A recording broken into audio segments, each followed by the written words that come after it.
ನಿಮ್ಗೆ ಇನ್ಸ್ಟಾಗ್ರಾಮ್ ಗೊತ್ತೈತಿ, ಯೂಟ್ಯೂಬ್ ಗೊತ್ತೈತಿ, ಸ್ನ್ಯಾಪ್ ಗೊತ್ತೈತಿ, ಪಬ್ಜಿ ಗೇಮ್ ಗೊತ್ತೈತಿ.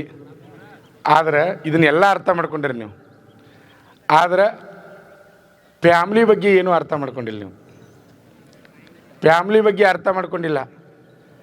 ಫ್ಯಾಮ್ಲಿಗೆ ನಿಮ್ಮ ಕಾಂಟ್ರಿಬ್ಯೂಷನ್ ಏನದ? ಕಲಿಯಾತ್ರಿ ನೀವು, ಸಾಲಿ ಕಲಿಯಾತ್ರಿ, ನಿಮ್ದು ಏನಾದರೂ ಕಾಂಟ್ರಿಬ್ಯೂಷನ್ ಬೇಕಲ್ಲ ಫ್ಯಾಮ್ಲಿಗೆ? ಏನೂ ಇಲ್ಲ. ನಾವು ಇನ್ನೂ ಕಲಿಯಾತಿದ್ದೀವಿ ಸರ್, ನಾವು ಹೆಂಗೆ ಕಾಂಟ್ರಿಬ್ಯೂಷನ್ ಮಾಡೋಕ್ಕೆ ಬರ್ತೈತಿ ಅನ್ಬೋದು ನೀವು. ನಿಮ್ಗೆ ಗೊತ್ತಿರಲಿ, 15-16 ವಯಸ್ಸಿನ ಹುಡುಗರು ಎಷ್ಟೋ ಗ್ಯಾರೇಜ್ನಾಗ ಕೆಲಸ ಮಾಡ್ತಾರೆ ರೀ, ಎಷ್ಟೋ ಹೋಟೆಲ್ನಾಗ ಕೆಲಸ ಮಾಡ್ತಾರೆ ರೀ. 14-15 ವಯಸ್ಸಿನ ಹುಡುಗಿಯರು ರೀ ಎಷ್ಟೋ ಮನೆ ಬಾಂಡಿ ತಿಕ್ತಾರೆ ರೀ, ಒಗ್ಯಾನ ಒಗಿತಾರೆ ರೀ, ಬೇರೆ ಬೇರೆ ಮನೆಗೆ ಹೋಗಿ ಕೆಲಸ ಮಾಡ್ತಾರೆ ರೀ. ಮಾಡಿ ಪೇಮೆಂಟ್ ತೊಗೊಂಡು ಮನ್ಯಾಗ ತಂಗಿನ ಓದಿಸ್ತಾರೆ, ಅಥವಾ ತಮ್ಮನ ಓದಿಸ್ತಾರೆ, ಅಥವಾ ತಾಯಿ ತಂದೆಯನ್ನು ನೋಡ್ಕೋತಾರಲ್ಲ ರೀ. ಅವ್ರ ಕಾಂಟ್ರಿಬ್ಯೂಷನ್ ಐತಿಲ್ಲ ಅಲ್ಲಿ, ಅವ್ರದ್ದು ಐತ್ರಿ ಅಲ್ಲಿ. ನಿಮ್ಮದು ಏನೈತಿ? ಫ್ಯಾಮ್ಲಿ ಬಗ್ಗೆ ಸ್ವಲ್ಪ ಫ್ಯಾಮ್ಲಿ ನೋವು ಏನೈತೆ ಅನ್ನೋದು ನಿಮ್ಗೆ ಗೊತ್ತಿರಬೇಕು. ಅಂದ್ರೆ ನೀವು ಯಶಸ್ವಿ ಆಗ್ತೀರಿ, ನಿಮ್ಗೆ ಗೊತ್ತಿರಲಿ. ನೋಡಿರಿ, ಪ್ರತಿಯೊಬ್ಬರು ಕಾಂಟ್ರಿಬ್ಯೂಷನ್ ಇರ್ತದೆ ಮನ್ಯಾಗ. ನಿಮ್ಮ ಅಮ್ಮ ಬೆಳಗ್ಗೆ 5:15 ಎದ್ಲಂದ್ರೆ ರಾತ್ರಿ 10 ತನಕ ಕೆಲಸ ಮಾಡ್ತಾಳ್ರಿ. ಮನ್ಯಾಗ ಅದಾಳ ಅಂದ್ರೂ ಸಹಿತ ಬಾಂಡೆ ತಿಕ್ಕಬೇಕು, ಒಗ್ಯಾನ ಒಗಿಬೇಕು, ಅಡುಗೆ ಮಾಡಬೇಕು, ಎಲ್ಲ ಕೆಲಸ ಮಾಡ್ತಿರ್ತಾ. ಆಮೇಲೆ ನಿಮ್ಮ ತಂದೆ ಅವನು ಸಹಿತ ವಿಚಾರ ಮಾಡ್ತಿರ್ತಾನೆ, ಏನಂದ್ರೆ ನನ್ನ ಮಗ ಸಾಲಿ ಕಲೀಲಿ, ನನ್ನ ಮಗಳ ಸಾಲಿ ಕಲೀಲಿ, ನಾ ದುಡಿಬೇಕು, ನನ್ನ ಮಗನ ಸಾಲಿ ಫೀಸ್ ತುಂಬಬೇಕು, ಕೋಚಿಂಗ್ ಫೀಸ್ ತುಂಬಬೇಕು, ಈ ಸಲ ರ್ಯಾಲಿಗೆ ಹೊಂಟ ನಾವು ಖರ್ಚಿಗೆ ರೊಕ್ಕ ಕೊಡಬೇಕು. ಅವ್ನು ದುಡಿದು ಎಲ್ಲ ಮಾಡಿ ತಾಯಿ ತಂದೆ ಇಬ್ಬರು ದುಡಿದು ನಿಮಗೆ ರೊಕ್ಕವನ್ನು ಕೊಡ್ತಿರ್ತಾರೆ. ಅವ್ರದ್ದು ಫ್ಯಾಮ್ಲಿ ಕಾಂಟ್ರಿಬ್ಯೂಷನ್ ಇರ್ತದೆ. ನಿಮ್ಮ ಮನ್ಯಾಗ ದೊಡ್ಡವ್ರ ಅನ್ನಗಳದ್ದು ಕಾಂಟ್ರಿಬ್ಯೂಷನ್ ಇರ್ತದೆ, ಕೆಲಸ ಮಾಡೋರ್ದು. ಪ್ರತಿಯೊಬ್ಬರು ಮನ್ಯಾಗ ಕೆಲಸ ಮಾಡ್ತಿರ್ತಾರೆ. ಆದರೆ ನಿಮ್ಮದು ಏನೂ ಇಲ್ಲ. ನಿಮ್ಮದು ಒಂದು ಏನಾರು ಬೇಕಲ್ಲ, ಅದಕ್ಕೆ ಜೀವನದಾಗ ಸಾಧನೆ ಮಾಡ್ಬೇಕಲ್ಲ ನೀವು. ಒಂದು ಏನಾದರೂ ನಿಮಗೂ ಕುಟುಂಬ ಬೇಕಲ್ಲ, ನಿಮ್ದು ಏನಾದರೂ ಬೇಕು ನಿಮ್ಮದು ಜೀವನದಾಗ. ಆಯಿತು, ತಂದೆ ತಾಯಿ ರೊಕ್ಕದ ಮೇಲೆ ಹಿಡ್ದೇ ಇರೋದು ನಾವು. ಅವ್ರದ್ದು ಕೊಟ್ಟಂಥ ರೊಕ್ಕದ ಮೇಲೆ ನಾವು ಬಟ್ಟೆ ತೊಗೋತೀವಿ, ಅವ್ರು ಕೊಟ್ಟಂಥ ಹಣದ ಮೇಲೆ ನಾವು ಊಟ ಖರ್ಚು ಇತರ ಎಲ್ಲ ನೋಡ್ಕೋತೀವಿ. ನಮ್ಮ ಸ್ವಂತತೆ ಏನಾರು ಬೇಕಲ್ಲ, ಸ್ವಂತ ಏನಾರು ಬೇಕಂದ್ರೆ ನಾವು ಏನಾರು ಆಗ್ಬೇಕು ರೀ, ಆಗಬೇಕು. ಭಾಳಷ್ಟು ಜನ ವಿದ್ಯಾರ್ಥಿಗಳು ಏನು ತಪ್ಪು ಮಾಡತ್ತೀರಿ ಅಂದ್ರೆ, ತರಬೇತಿ ಬಂದರಿ ಸರಿಯಾಗಿ ಕ್ಲಾಸ್ ಕುಂಡ್ರಂಗಿಲ್ಲ.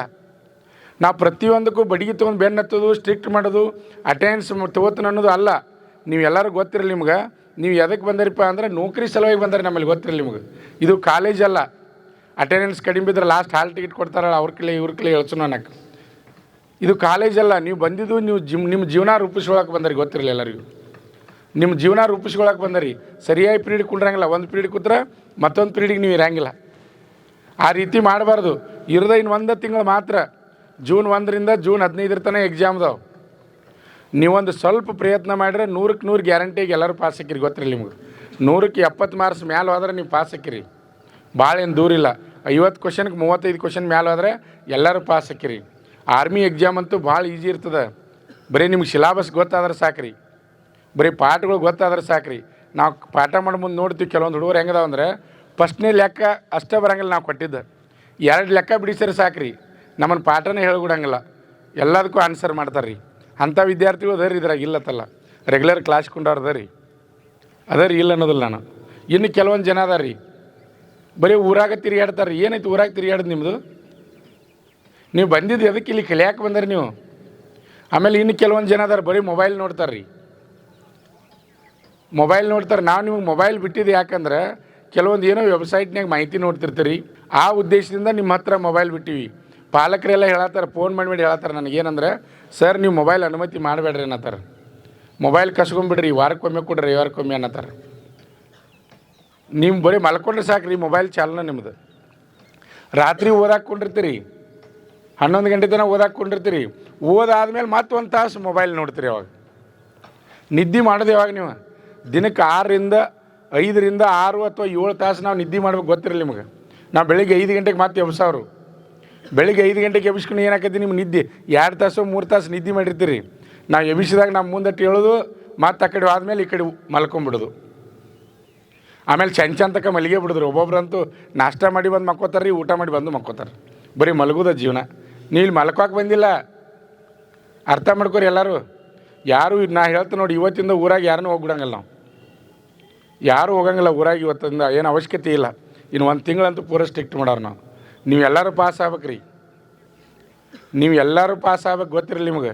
ದಿನ ಬೆಳಿಗ್ಗೆ ಎದ್ದಕ್ಕೂ ದೇವ್ರಿಗೆ ಬೇಡ್ಕೋದು ಅದರನ್ನ ದೇವರ ನಮ್ಮ ತರಬೇತಿ ಬಂದಂಥ ಎಲ್ಲ ವಿದ್ಯಾರ್ಥಿನಿಯರು ಪಾಸ್ ಆಗಲಿ ಅಂತ. ಬರೀ ನಿಮ್ಮ ಭವಿಷ್ಯ ಅಷ್ಟೇ ಇಲ್ಲ, ನಿಮ್ಮ ಜೊತೆ ನಮ್ಮ ಸಂಸ್ಥೆ ಭವಿಷ್ಯನೂ ಐತಿಲ್ಲಿ. ನಿಮ್ಮ ರಿಸಲ್ಟ್ ಹೆಂಗೆ ಆಕೈತಿ ಅದ್ರ ಮೇಲೆ ಏನಪ್ಪ ಅಂದ್ರೆ ನಮ್ಮ ಸಂಸ್ಥೆ ಬೆಳೀತದೆ. ನಿಮ್ಮನ್ನು ನಾವು ದೊಡ್ಡ ಹುಡುಗರದರಿ ಇರಲಿ ಅಂತ ನಾವು ಬಿಟ್ಟಿರ್ತೀವಿ, ಅದನ್ನು ಅತಿಯಾಗಿ ದುರುಪಯೋಗ ತಗೋತಾರೆ ಭಾಳ ಜನ. ಗೊತ್ತಾಗತ್ತೆ ಎಲ್ಲರಿಗೂ. ನೋಡಿರಿ, ಇವತ್ತಿಂದ ಸ್ಟ್ರಿಕ್ಟಾಗಿ ಇನ್ನು 1 ತಿಂಗಳು ಅಷ್ಟೇ ಐತೆ ಕರೆಕ್ಟ್ ಟೈಮ್. 1 ತಿಂಗಳದಾಗ ಹುಡುಗರೇ ನೀವು ತಯಾರಾಗಕ್ಕೆ ಅವಕಾಶ ಐತಿ. ಈಗೂ ಅವಕಾಶ ಐತಿ, ಈಗೂ ಕಾಲು ಮಿಂಚಿಲ್ಲ ಸರ್, ಟೈಮ್ ಎಲ್ಲ ಮುಗೀತ್ರಿ, ಈಗ ಬಂದು ಇನ್ನೇನು ಚೇಂಜ್ ಆಗೋದ್ರಿ ಅನ್ಬೇಡ್ರಿ. ಬದಲಾವಣೆ ಆಗೋದು 1 ತಿಂಗಳಾದ್ರೆ ಸಾಕ್ರಿ. 1 ತಿಂಗಳದಾಗ ಆರ್ಮಿ ಎಕ್ಸಾಮ್ ಔಟ್ ಎಲ್ಲರೂ ಪಾಸ್ ಆಗ್ಬೋದು ರೀ. ನಿಮ್ಮ ತೇಕ ಹುಡುಗರೇ ದೊಡ್ಡ ಶಕ್ತಿ ಐತಿ, ನಿಮ್ಗೆ ಎಲ್ಲರಿಗೂ ಗೊತ್ತಿರಲಿ. ನಿಮ್ಮ ತೇಕ ಒಂದು ದೊಡ್ಡ ಶಕ್ತಿ ಅದ, ಅದು ನಿಮ್ಗೆ ಗೊತ್ತಿಲ್ಲ. ಮನುಷ್ಯಾಗ ಪ್ರಯತ್ನ ಮಾಡಿದ್ರೆ ಅಸಾಧ್ಯವಾದದ್ದು ಯಾವುದೂ ಇಲ್ಲ, ತಲೆಯಾಗಿಟ್ಕೋರಿ. ಮನುಷ್ಯ ಪ್ರಯತ್ನ ಮಾಡಿದ್ರೆ ಅಸಾಧ್ಯವಾದದ್ದು ಯಾವುದೂ ಇಲ್ಲ ರೀ. ಬೇಕಾದ ಸಾಧನೆ ಮಾಡ್ಬೋದು ನಾವು. ನಿಮ್ಮ ಗುರಿ ಮ್ಯಾಲೆ ಹೋಗ್ಬೇಕು ರೀ, ಅಪ್ ಹೋಗ್ಬೇಕು. ಇಂಡಿಯನ್ ಆರ್ಮಿ ಸಿಲೆಕ್ಷನ್ ಆದ ತಕ್ಷಣ ನೆಕ್ಸ್ಟ್ ಪ್ಯಾರಾ ಕಮಾಂಡೋ ಆಗ್ಬೇಕು, ತಲೆಯಾಗಿ ಬರ್ಬೇಕು. ಅದ್ರಾಗ ಮತ್ತೆ ಮ್ಯಾಲೆ ಹೋಗ್ಬೇಕ್ರಿ. ನಾವು ಜೀವನದಾಗ ಬೆಳಿಬೇಕು ಹುಡುಗರೇ. ನೀವು ಹೊಂಟ್ರ ಕೈ ಮಾಡಿ ತೋರಿಸ್ಬೇಕು, ಇವು ಇಂಥವ್ರ ಮಗ ಅದು ಕೈ ಮಾಡಿ ಜನ ತೋರಿಸ್ಬೇಕು. ನೀವು ಸಿಲೆಕ್ಷನ್ ಆದಮೇಲೆ ನಿಮ್ಮನ್ನು ಜನ ನೋಡೋ ದೃಷ್ಟಿನೇ ಚೇಂಜ್ ಇರ್ತದೆ. ಈ ಸದ್ಯ ನಿಮ್ಮನ್ನು ನೋಡೋ ದೃಷ್ಟಿನೇ ಚೇಂಜ್ ಇರ್ತದೆ. ನಿಮಗೆ ಕೊಡುವಂಥ ಗೌರವನೇ ಬೇರೆ ಇರ್ತದೆ, ಗೊತ್ತಿರಲಿ ನಿಮಗೆಲ್ಲರಿಗೂ. ಸಿಲೆಕ್ಷನ್ ಆದ್ರಿ ಅಂದ್ರೆ ಮತ್ತು ಹಿಂಗೆ ಹರಟಿ ಹೊಡ್ಕೊತ ಹಿಂಗೆ ತಿರುಗಾಡ್ಕೊತ ಹೊಂಟ್ರೆ ನಿಮ್ಮನ್ನ ಯಾರೂ ಮಾತಾಡ್ಸೋದಿಲ್ಲ. ಭಾಳ ಕಷ್ಟ ಜೀವನ. ತಿಳಿದಟ್ಟು ಈಜಿ ಅಂತ ತಿಳ್ಕೊಬೇಡ್ರಿ. ಭೂಮಿನ ಹೆಚ್ಚಾಗತ್ತಿಲ್ಲ, ಜನಸಂಖ್ಯೆನೇ ಹೆಚ್ಚಾಗತ್ರಿ. ಜೀವನ ಭಾಳ ಕಷ್ಟ ಅದ. ಅದಕ್ಕೆ ಜೀವನದಾಗ ಸಾಧನೆ ಮಾಡಬೇಕು. ಕುಟುಂಬಕ್ಕೆ ನಮ್ಮದು ಒಂದು ಏನರ ಸೇವೆ ಬೇಕಲ್ಲ, ನಮ್ಮ ಫ್ಯಾಮ್ಲಿಗೆ ಏನರ ಒಂದು ಮಾಡ್ಬೇಕು. ನಾವು ಸಾಧನೆ ಮಾಡಬೇಕು. ತಂದೆ ತಾಯಿ ಹೆಮ್ಮೆಯಿಂದ ಹೇಳ್ಕೋಬೇಕ್ರಿ, ನನ್ನ ಮಗ ಆರ್ಮಿ ಒಳಗದಾನೆ, ನನ್ನ ಮಗ ಆ ನೌಕರಿ ಮಾಡ್ತಾನೆ, ಈ ನೌಕರಿ ಮಾಡ್ತಾನೆ, ನನ್ನ ಮಗ ಭಾಳ ಓದ್ತಾನೆ, ಸಿಲೆಕ್ಷನ್ ಆಗ್ಯಾನ, ಎಕ್ಸಾಮ್ ಪಾಸ್ ಮಾಡ್ಯಾನ, ನೆಕ್ಸ್ಟ್ ಫಿಸಿಕಲ್ ಅದ, ಮೆಡಿಕಲ್ ಅದ, ಅವನು ಪಾಸ್ ಮಾಡ್ತಾನೆ. ಅವ್ರು ಹೇಳತ್ತಿರ್ತಾರೆ ರೀ. ನಿಮ್ಮ ಮೇಲೆ ಒಂದು ನಂಬಿಕೆ ಇರ್ತದೆ, ನಿಮ್ಗೆ ಗೊತ್ತಿರಲಿ ಅವ್ರಿಗೆ. ತಂದೆ ತಾಯಿ ನಂಬಿಕೆಯನ್ನು ಯಾರೂ ಹಾಳು ಮಾಡಬೇಡ್ರಿ. ನಿಮ್ಮ ಕುಟುಂಬದ ನಂಬಿಕೆಯನ್ನು ಯಾವಾಗೂ ಹಾಳು ಮಾಡಬೇಡ್ರಿ. ಯಾರೂ ತಂದೆ ತಾಯಿ ನನ್ನ ಮಗ ಕೆಟ್ಟದನೋ, ನನ್ನ ಮಗಳು ಕೆಟ್ಟದಾವು ಅಂಥೇಳಿ ಯಾರೂ ಹೇಳಂಗಿಲ್ಲ. ನಾವು ಏನರ ಹೇಳ್ತಿರ್ತೀವಿ, ನಮ್ಮ ಸಂಸ್ಥೆ ರೂಲ್ಸ್ ಹಿಂಗೈತತ್, ನಮ್ಮ ಮಗ ಏನು ಹಂಗಿಲ್ಲ ಹೇಳ್ರಿ ಅಂತಾರೆ, ನಮ್ಮ ಮಗಳೇನು ಹಂಗಿಲ್ಲ ಹೇಳ್ರಿ ಅಂತಾರೆ. ಅಂದ್ರೆ ಆ ಮಾತಿನ ಅರ್ಥ ಏನು ರೀ? ನಿಮ್ಮ ಮ್ಯಾಲೆ ನಂಬಿಕೆ ಐತೆ ಅಂತ. ನಿಮ್ಮ ಮ್ಯಾಲೆ ನಂಬಿಕೆ ಐತಿ ಹುಡುಗರೇ. ನಿಮ್ಗೆಲ್ಲರಿಗೂ ಗೊತ್ತಿರಲಿ, ಕಂಪ್ಯೂಟರ್ ಬೇಸ್ಡ್ ಎಕ್ಸಾಮ್ ಅದ. ಅಲ್ಲಿ ನಮ್ಮ ಮಾಮ ಆಫೀಸರ್ದಾನು, ನಮಗೆ ದೊಡ್ಡಪ್ಪ ಆಫೀಸರ್ದಾನು, ನಾವು ದೊಡ್ಡ ಶ್ರೀಮಂತದೀವು, ನಾವು ರೊಕ್ಕ ಕೊಟ್ಟು ಮಾಡಿಸ್ತೀವಿ ಅನ್ನೋದು ಎಲ್ಲ ಸುಳ್ಳು. ಅಲ್ಲಿ ಕಂಪ್ಯೂಟರ್ ಬೇಸ್ಡ್ ಎಕ್ಸಾಮ್, ನೀವು ಪರೀಕ್ಷೆ ಮುಗಿಗುಡ್ದ ನಿಮ್ಮ ಮಾರ್ಕ್ಸ್ ಕೌಂಟ್ ಹಾಕೊಂಡ್ಬಿಡ್ತೈತೆ. ಅದು ನಿಮ್ಮ ಮಾರ್ಕ್ಸ್ ಕೌಂಟ್ ಹಾಕೋದತ್ರಿ. ಯಾರ್ದು ಏನು ನಡೆಯಂಗಿಲ್ಲ. ನಿಮ್ಗೆ ಒಂದೇ ಮಾತು ಹೇಳ್ತಾನೆ, ನಿಮ್ಮ ಹಣೆ ಬರ ಬರ್ಕೋದು ನೀವ ರೀ, ಬೇರೆದವ್ರು ಯಾರೂ ಅಲ್ಲ. ನಿಮ್ಮ ಹಣೆ ಬರ ಬರ್ಕೋದು ನೀವ. ತಂದೆ ತಾಯಿಯಿಂದ ಬರೆಯೋಕ್ಕೆ ಸಾಧ್ಯ ಇಲ್ಲ, ನಾವು ಶಿಕ್ಷಕರಿಂದ ಬರೆಯೋಕ್ಕೆ ಸಾಧ್ಯ ಇಲ್ಲ. ತಂದೆ ತಾಯಿ ನಾವು ಕೂಡ ಬರೀ 10% ಅಟ್ಟೆ ರೀ. ನಾವು ಬೇಕಾದಟ್ಟು ಹಾರ್ಡ್ ವರ್ಕ್ ಮಾಡಿಸ್ಲಿ, ಏನೋ ಮಾಡಲಿ, ಆದರೆ 90% ಇರೋದು ಯಾರ ಕೈಯಾಗ ಅಂದ್ರೆ ನಿಮ್ಮ ಕೈಯಾಗ. ನೀವು ಮನಸ್ಸು ಮಾಡಿದ್ರೆ ದುನಿಯಾ ಐತಿ, ಗೊತ್ತಿಲ್ಲ ರೀ. ಅಂಗೈಯಾಗಿ ಜಗತ್ತರಿಗೆ ಪ್ರಯತ್ನ ಮಾಡೋಂಗೆ ಅಂಗೈಯಾಗಿ ಜಗತ್ತ. ಅಸಾಧ್ಯ ಅನ್ನೋದು ಯಾವುದೂ ಇಲ್ಲ. ಆಮೇಲೆ ಇನ್ನೊಂದು, ಮೊದಲು ಹಿಂದಿ ಇಂಗ್ಲೀಷ್ ಒಳಗೆ ಎಕ್ಸಾಮ್ ಇದ್ದು ರೀ. ಈ ಕನ್ನಡದಾಗ ಪರೀಕ್ಷೆ ಮಾಡ್ಯಾರ. 13 ಭಾಷೆ ಒಳಗೆ ಪರೀಕ್ಷೆ ಅದಾವೆ. ಒಳ್ಳೆಯ ಅವಕಾಶ ಅದ ನಿಮಗೆ.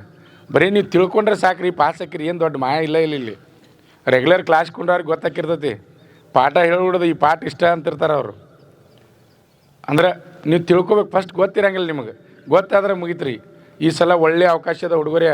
ಭಾಳಷ್ಟು ಹುಡುಗರನ್ನ ಸಿಲೆಕ್ಷನ್ ಮಾಡ್ಕೋತಾರೆ. ಈ ಅವಕಾಶ ಮಿಸ್ ಮಾಡ್ಕೋಬೇಡ್ರಿ. ಒಮ್ಮೆ ಏಕಾಲಕ್ಕೆ ಒಳಗಿದ್ದವ್ರು ರಿಟೈರ್ಡ್ ಭಾಳ ಜನ ಆಗತ್ತಾರೆ. ಒಟ್ಟು ಆರ್ಮಿ, ನೇವಿ, ಏರ್ಫೋರ್ಸ್ ಕೂಡಿ 1 ಲಕ್ಷ ಜನರನ್ನ ತೆಗೆದುಕೊಳ್ತಾ ಇದ್ದಾರೆ ಆಲ್ ಇಂಡಿಯಾ. ಹೋದ ವರ್ಷ ಏನಿತ್ತಪ್ಪ ಅಂದ್ರೆ, ಈಗ 4 ವರ್ಷ 40,000 ಅಟ್ಟೆ ಐತ್ರಿ. 3 ವಿಭಾಗ ಕೂಡಿಸ್ರಿ ವರ್ಷಕ್ಕೆ. ಈಗ 1 ಲಕ್ಷ ರೀ. ಲಕ್ಷ ಐತಿ ಅಂದ್ರೆ ಫೈಟು ಅಷ್ಟೇ ಐತಿ. ಮತ್ತು ಅದು ತಲೆಯಾಗಿರಲಿ ನಿಮಗೆ. ಈ ಸಲ ಅಂತೂ ಪೂರ ಫೈಟ್ ಅದ. ನೀವೆಲ್ಲರೂ PUC ಎಕ್ಸಾಮ್ ಮುಗಿದ ತಕ್ಷಣ ಕೋಚಿಂಗ್ ಬಂದರಿ ಭಾಳಷ್ಟು ಜನ. ಆಮೇಲೆ PUC ಎಕ್ಸಾಮ್ ಮುಗಿದವ್ರು ಎಲ್ಲರೂ ಅರ್ಜಿ ಹಾಕ್ಯದಾರ ರೀ. ವೇಕೆನ್ಸಿನೂ ಹೆಚ್ಚದವು, ಎಕ್ಸಾಮ್ ಬರೆಯೋದು ಸಂಖ್ಯೆ ಹೆಚ್ಚದ. ಅಂದ್ರೆ ಫೈಟ್ ಆಗೋದನ್ನ ನೀವು ಫೈನಲಾಗಿ ಮೆರಿಟಿಗೆ ಬರಬೇಕು. ಬರೀ ಫಿಸಿಕಲ್ ಫಸ್ಟ್ ಆಯ್ಕೆ ಇರ್ತದೆ, ಅದಾದಮೇಲೆ ಮತ್ತು ಫೈನಲ್ ಮೆರಿಟ್ ಬರಬೇಕು. ಫೈನಲ್ ಮೆರಿಟ್ ಬರ್ಬೇಕಂದ್ರೆ ನೀವು 100ಕ್ಕೆ 80 ಮೇಲೆ ತೊಗೊಂಡಾದ್ರೆ ಫೈನಲ್ ಹೋಗಿರಿ, 70 ಮೇಲೆ ಹೋದ್ರೆ ಫಿಸಿಕಲ್ಗೆ ಹೋಗಿರ್ತೀರಿ. ನಿಮ್ಮ ರಿಸಲ್ಟ್ ನಿಮಗೆ ಗೊತ್ತಾಗ್ತದೆ. ಈಗಾಗಲೇ ವೆಬ್ಸೈಟ್ನಾಗ ಕ್ವಶನ್ ಪೇಪರ್ಗಳನ್ನ ಬಿಟ್ಟಾರೆ. GD ಬಿಟ್ಟಾರೆ, ಟ್ರೇಡ್ಮನ್ ಬಿಟ್ಟಾರೆ, ಕ್ಲರ್ಕ್ ಬಿಟ್ಟಾರೆ. ಆಮೇಲೆ ನಾವು ಒಂದು ಬುಕ್ ಮಾಡೀವಿ, ಓದ್ರಿ. ದಿನ 2 ಬಿಟ್ಟು 3 ಕ್ವಶನ್ ಪೇಪರ್ನ ನೀವೇ ಟಚ್ ಮಾಡಿ ನಿಮ್ಮ ರಿಸಲ್ಟ್ ನೀವೇ ತಿಳ್ಕೋದ್ರಿ. ನಾನು 100ಕ್ಕೆ 70 80 ನೀವೇ ತಿಳ್ಕೋದು. ಭಾಳ ಅವಕಾಶ ಅದ, ಒಳ್ಳೆಯ ಅವಕಾಶ ಅದ ನಿಮಗೆ. ನೋಡಿರಿ, ಎಲ್ಲರೂ ಪಾಸ್ ಆಗ್ಬೇಕು. ತಂದೆ ತಾಯಿ ಕನಸನ್ನು ಈಡೇರಿಸ್ಬೇಕು, ಆಮೇಲೆ ನಮ್ಮ ಸಂಸ್ಥೆ ಕನಸನ್ನು ಈಡೇರಿಸ್ಬೇಕು. ನೀವು ಇಲ್ಲಿ ಬಂದರೆ ಅಂದರೆ ಎಲ್ಲರೂ ಪಾಸ್ ಆಗಬೇಕು. ಆಕಿರಿ ಓದ್ತಿರಿ 1 ತಿಂಗಳಿನ ಸೀರಿಯಸ್ ಆಗಿ ತೊಗೋಬೇಕು. ಹುಡುಗರೇ ನಾ ಹೇಳೋದು ಸೀರಿಯಸ್ ಆಗಿ ತೊಗೋಬೇಕು, ಮಜಾಕ್ ತೊಗೋದಲ್ಲ. 1 ತಿಂಗಳು ಸೀರಿಯಸ್ ಆಗಿರಿ ನೀವು. ಯಾರು ಕಷ್ಟಪಟ್ಟು ಶ್ರಮ ಹಾಕಿ ಸ್ಟಡಿ ಮಾಡ್ತಾರೆ ಅಂಥವ್ರು ಜೀವನದಾಗ ಮ್ಯಾಲೆ ಬರ್ತಾರೆ ರೀ. ಜೀವನದಾಗ ಕಷ್ಟ ಇದ್ರನ್ನ ಸುಖ ಸಿಗೋದು ಹುಡುಗರೇ. ಏಕ ಜೀವನ ಸುಖಾನ ಅಂದ್ರೆ ಆಗೋದಿಲ್ಲ. ಈಗೇನು ಕಷ್ಟ ಆಗ್ತೀರಿ ಇಡೀ ಜೀವನ ಎಲ್ಲ ನೀವು ಸುಖವಾಗಿರ್ತೀರಿ, ಗೊತ್ತಿರಲಿ ನಿಮಗೆ. ಓಕೆ, ಓದ್ತೀರಿ, ಹುಡುಗಿಯರಾಯ್ತು ಹುಡುಗರಾಯ್ತು, ಓದಬೇಕು, ಎಲ್ಲ ಪಾಸ್ ಆಗಬೇಕು. ಓಕೆ, ಬಲೋ ಭಾರತ್ ಮಾತಾ ಕೀ. ನಮ್ಮ ಸಂಸ್ಥೆಯಲ್ಲಿ SSC GD, SSC MTS ಮತ್ತು ಹವಾಲ್ದಾರ್ ಹುದ್ದೆಗಳಿಗೆ ಪೂರ್ವಭಾವಿಯಾಗಿ ದೈಹಿಕ ಮತ್ತು ಲಿಖಿತ ಪರೀಕ್ಷೆಯ ತರಬೇತಿ ಕೊಡಲಾಗುವುದು. ಪ್ರವೇಶಗಳು ಪ್ರಾರಂಭವಾಗಿವೆ. ಪಾಲಕರ ಆಶೀರ್ವಾದ, ಯುವಕರ ಪ್ರೋತ್ಸಾಹದಿಂದ ಸರ್ಕಾರದಿಂದ ಮಾನ್ಯತೆ ಪಡೆದು ಕರ್ನಾಟಕದಲ್ಲಿ ಯಶಸ್ವಿಯಾಗಿ 21ನೇ ವರ್ಷದಲ್ಲಿ ಮುನ್ನಡೆಯುತ್ತಿರುವ ಸಂಸ್ಥೆಯಿಂದ ಇಂಡಿಯನ್ ಆರ್ಮಿಯಲ್ಲಿ Agniveer, general duty, tradesman, army assistant officer, store keeper ಮತ್ತು ಟೆಕ್ನಿಕಲ್ ಹುದ್ದೆಗಳಿಗೆ ಅಗ್ನಿವೀರ ಇಂಡಿಯನ್ ಆರ್ಮಿಯನ್ನ ಸೇರಬಯಸುವ ಅಭ್ಯರ್ಥಿಗಳಿಗೆ ಪೂರ್ವಭಾವಿಯಾಗಿ ಕಂಪ್ಯೂಟರ್ ಬೇಸ್ಡ್ ಎಕ್ಸಾಮ್ ಹಾಗೂ ದೈಹಿಕ ಪರೀಕ್ಷೆಗಳಿಗೆ ತರಬೇತಿ ನೀಡಲಾಗುವುದು. ವುಮೆನ್ ಮಿಲಿಟರಿ, ಪೊಲೀಸ್, ಸ್ಟೇಟ್ ಹಾಗೂ ಸೆಂಟ್ರಲ್ ಪೊಲೀಸ್ ಕಾನ್ಸ್ಟೇಬಲ್ ಹಾಗೂ SSC GD, BSF, CRPF, Assam rifles, ITBP, CISF, SSB ಹಾಗೂ ಮುಂದೆ ನಡೆಯುವ ಅಗ್ನಿವೀರ ಆರ್ಮಿ ರ್ಯಾಲಿಗೆ ಪುರುಷ ಹಾಗೂ ಮಹಿಳಾ ಅಭ್ಯರ್ಥಿಗಳಿಗೆ ತರಬೇತಿ ಕೊಡಲಾಗುವುದು. ಹಾಸ್ಟೆಲ್ ಸೌಲಭ್ಯ ಕೂಡ ಇರುತ್ತೆ. ಸಂಪರ್ಕಿಸಿ ಶ್ರೀ ಮಂಜುನಾಥ ಸೈನಿಕ ತರಬೇತಿ ಕೇಂದ್ರ, ಮೂಡಲ್ಗಿ, ತಾಲೂಕು ಮೂಡಲ್ಗಿ, ಜಿಲ್ಲೆ ಬೆಳಗಾವಿ, ರಾಜ್ಯ ಕರ್ನಾಟಕ. ಪ್ರವೇಶ ಪ್ರಾರಂಭವಾಗಿದೆ.